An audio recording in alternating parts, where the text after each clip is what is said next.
Plastic വലിച്ചെറിയുക, കത്തിക്കുക എന്ന് പറയുന്നത് മാരകമായ പരിസ്ഥിതി ആഘാതം വരുത്തുന്ന ഒരു സംഭവമാണ്. നമ്മൾ പ്ലാസ്റ്റിക്കുകളെ ഉപയോഗം കുറയ്ക്കുക, അതേപോലെ അത് റീയൂസ് ചെയ്യുക, മറ്റു കാര്യങ്ങളിലേക്ക് ചെയ്യുക. അതുകൊണ്ട് വലിച്ചെറിയുന്നതല്ല സംഭവം.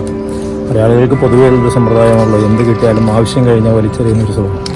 അതിനൊരു മാറ്റം വരുത്തും. അതിനൊരു മാതൃക എന്നുള്ള രീതിയിലാണ് ഞങ്ങൾ ഈ ആക്ടിവിറ്റി ചെയ്യുന്നത്. വരും തലമുറ ഇതല്ലെങ്കിൽ പ്ലാസ്റ്റിക് എന്ന് പറയുന്ന ആ ഒരു പൊളിത്തീൻ കണ്ടന്റിനെ അത്രമാത്രം വിപത്തിലേക്ക് എത്തിക്കുന്ന ഒരു അവസ്ഥയാണ്. ഇന്നത്തെ കാലാവസ്ഥയ്ക്ക്, ഇന്നത്തെ കണക്കെടുപ്പിൽ നിന്ന് തന്നെ അറിയാം നമുക്ക്. അമ്മിഞ്ഞപ്പാലിന് അമൃത ഗുണം എന്ന് പറയുന്ന ഈ കാലഘട്ടത്തിൽ അമ്മിഞ്ഞപ്പാലിൽ വരെ പ്ലാസ്റ്റിക് മോളിക്യൂൾസ് അടങ്ങിയിട്ടുണ്ട് എന്നാണ് ഇപ്പോഴത്തെ പഠനം തെളിയിക്കുന്നത്. അത്ര ഭീകരമാണ് നമ്മുടെ അവസ്ഥ. നമ്മൾ നിൽക്കുന്നതിൻ്റെ ചുറ്റുവട്ടം ഒന്ന് ശ്രദ്ധിച്ചറിയാം. അനേകം പ്ലാസ്റ്റിക് തുണ്ടുകളാണ് നമ്മൾ വലിച്ചെടുക്കുന്നത്. ഇതൊക്കെ നമ്മുടെ ശരീരത്തിലേക്കും മറ്റ് ജീവജാലങ്ങളിലേക്കും എത്തിക്കുകയാണ്. അപ്പോൾ ആ വിപത്തിനെതിരെ പ്രതികരിക്കുക എന്നുള്ളതാണ് നമ്മളെ പോലെയുള്ളവരുടെ ലക്ഷ്യം.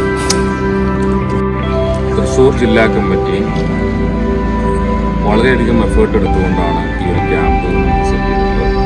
പക്ഷേ ജോസി ചേച്ചിയും രാഹുൽ അതുപോലെ തന്നെ ബാക്കി ഇവരെല്ലാവരും കൂടെ കൂടിയിട്ട് ഇവിടെ DFOനെ വന്ന് കാണുകയും സംസാരിക്കുകയും അതൊരു എന്താ പറയുക, ഒരു ഗവൺമെൻറ് ഓർഡർ പോലെ അതിൻ്റെ ഒരു പെർമിഷൻ നമുക്ക് വാങ്ങി അവരെല്ലാ കാര്യങ്ങളും ഡീറ്റെയിൽ ആയിട്ട് അതിൻ്റെ ഡോക്യുമെൻറ്റേഷൻ എല്ലാ കാര്യങ്ങളും ചെയ്തു.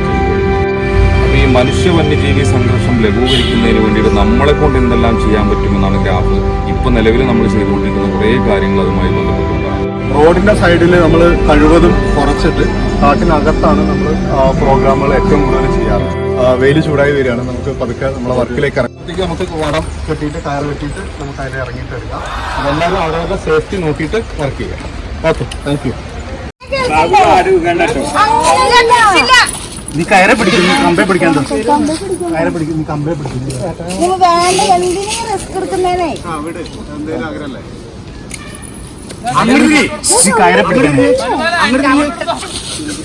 അങ്ങോട്ട് തിരികെ തിരിഞ്ഞേക്ക്. നീ എന്താ കാണിക്കുന്നത്? കയറെ പിടിച്ചേക്കാം.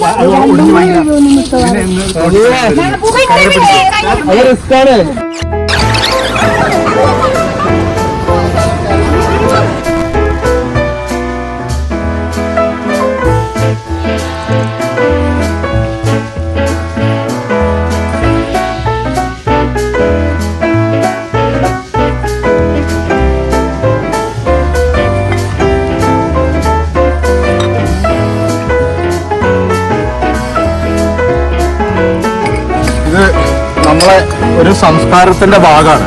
കാരണം എവിടെ പോയാലും മദ്യപിക്കുക, കാട്ടിനകത്തേക്ക് ഇതുപോലുള്ള കുപ്പികൾ വലിച്ചെറിയുമ്പോൾ ഇതൊക്കെ ആനയുടെ കാലിനടിയിൽ കയറി കഴിഞ്ഞാൽ വളരെയധികം ബുദ്ധിമുട്ടുണ്ടാവും.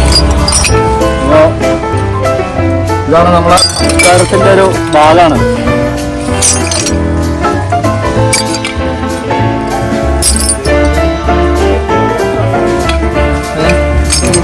ആ കുട്ടികളുള്ളത് ഇതങ്ങ് ഫില്ല് ചെയ്ത് വെക്കും. ഇതിനകത്തേക്ക് അതായത് ഒരു ചാക്കിനകത്തേക്ക്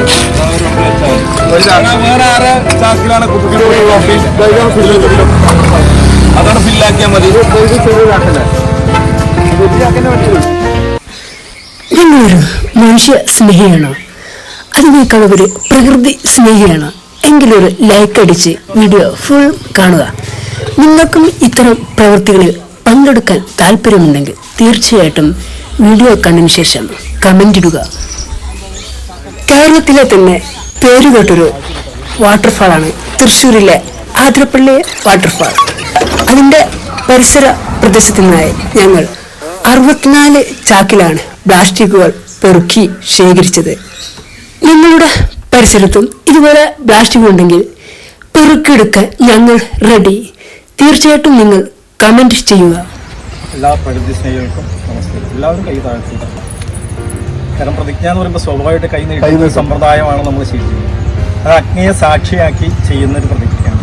ഇവിടെ അഗ്നിയൊന്നുമില്ല, സ്വന്തം മനസാക്ഷിക്ക് ചേരുന്ന ചെയ്യുന്നത് മാത്രം കൈ മാറുന്നില്ല.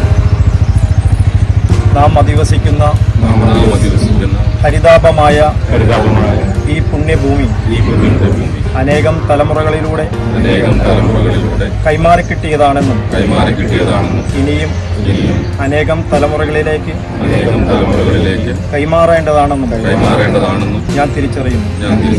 ആയതുകൊണ്ട് ഈ പുണ്യഭൂമിയെ സംരക്ഷിക്കേണ്ടത് എൻ്റെ കടമയാകുന്നു.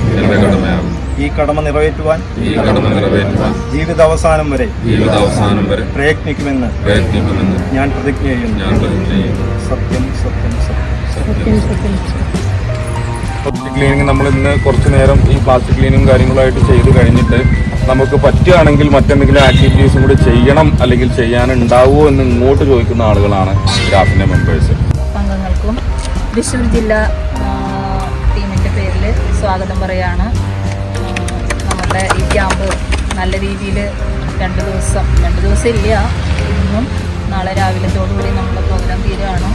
നമുക്ക് കൂടുതൽ പ്രവർത്തിക്കണമെന്ന് ആഗ്രഹം ഉണ്ടായിരുന്നു, പക്ഷേ അതിനുള്ള സാഹചര്യം ഇപ്പോഴത്തെ നിലയിൽ ഇവിടെ ഇല്ലാത്തത് കൊണ്ടാണ് നമ്മൾ നാളെ രാവിലത്തോണ്ട് ഇത് അവസാനിപ്പിക്കുന്നത്.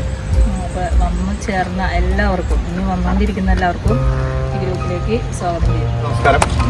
പുതിയ കുറേ ആൾക്കാരുണ്ട്, അപ്പോൾ അതുകൊണ്ട് ഞാൻ ജസ്റ്റ് എന്നെ തന്നെ ഒന്ന് പരിചയപ്പെടുത്താം. എൻ്റെ പേര് രതീഷ് സൈലന്റ് വാലി എന്നറിയപ്പെടും. ഏകദേശം ഗ്രാഫിന് എല്ലാ ജില്ലകളിലും വാട്സപ്പ് ഗ്രൂപ്പുകളുണ്ട്. ഏകദേശം ഈ ഗ്രൂപ്പുകളിലായിട്ട് ഏകദേശം 2000-ഓളം പേരുണ്ട്. 2000-ഓളം പേരുണ്ടെങ്കിലും ഏകദേശം മെമ്പർമാരായിട്ട് ഏകദേശം 50-ഓളം പേര് മാത്രമാണ് ഗ്രാഫിൻ്റെ മെമ്പർഷിപ്പ് എടുത്തിട്ടുള്ള മെമ്പർമാരായിട്ടുള്ളൂ. ബാക്കിയുള്ളവരൊക്കെ ഓരോ പ്രോഗ്രാമുകളിൽ വരും, പങ്കെടുക്കും, അങ്ങനെ പോകുന്ന പല ജില്ലകളിലും.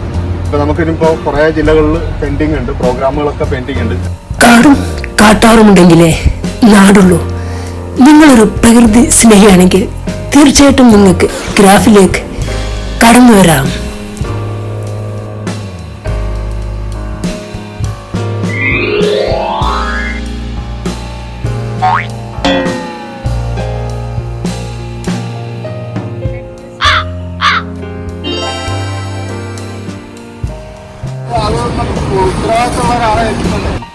അതെ, നിങ്ങൾക്ക് സമൂഹത്തിനോട് ഉത്തരവാദിത്തമുണ്ടോ? വരും തലമുറക്കും നമുക്ക് ഈ പ്രകൃതിയെ ഇതുപോലെ നിലനിർത്തണ്ടേ? അതെ, ഗ്രാഫ് കേരളമൊട്ടുക്ക് പ്രവർത്തിക്കുന്നുണ്ട്. നിങ്ങൾക്കും ഇതിലേക്ക് സ്വാഗതം. ഇതുപോലെ ഒന്നിച്ചിരുന്ന് ഭക്ഷണം കഴിക്കാം, ടൂർണമെന്റിൽ രാത്രി താമസിക്കാം, രാവിലെ അടിപൊളി ട്രക്കിംഗ് നടത്താം, പിന്നെ പുഴയിലൊരു സൂപ്പർ കൂളിംഗ് നടത്താം. അതെ, താല്പര്യമുണ്ടെങ്കിൽ നിങ്ങൾ വീഡിയോയിൽ കമന്റ് ഇടുക.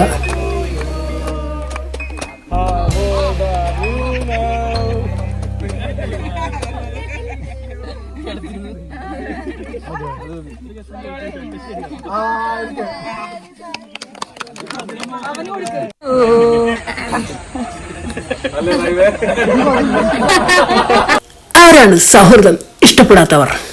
അതെ, നമുക്കൊന്നായി ചേർന്നുകൊണ്ട് പ്രകൃതിയെ സംരക്ഷിക്കാം. ചാനൽ ഇഷ്ടമായാൽ ഒന്ന് സബ്സ്ക്രൈബ് ചെയ്യുക, ബെൽ ബട്ടൺ അമർത്തുക, പിന്നെ നിങ്ങളുടെ പ്രിയപ്പെട്ടവരുടെ ശ്രദ്ധയിലേക്കായി ഷെയർ ചെയ്യാൻ മറക്കരുത്. ഇതുപോലെയുള്ള കൂട്ടായ്മയിലേക്ക് ചേരാൻ ഒരുപക്ഷെ അവർക്ക് താല്പര്യമുണ്ടെങ്കിലോ? തീർച്ചയായിട്ടും നമുക്ക് പ്രകൃതിയെ സംരക്ഷിക്കാം, ഒറ്റക്കെട്ട് നിൽക്കാം.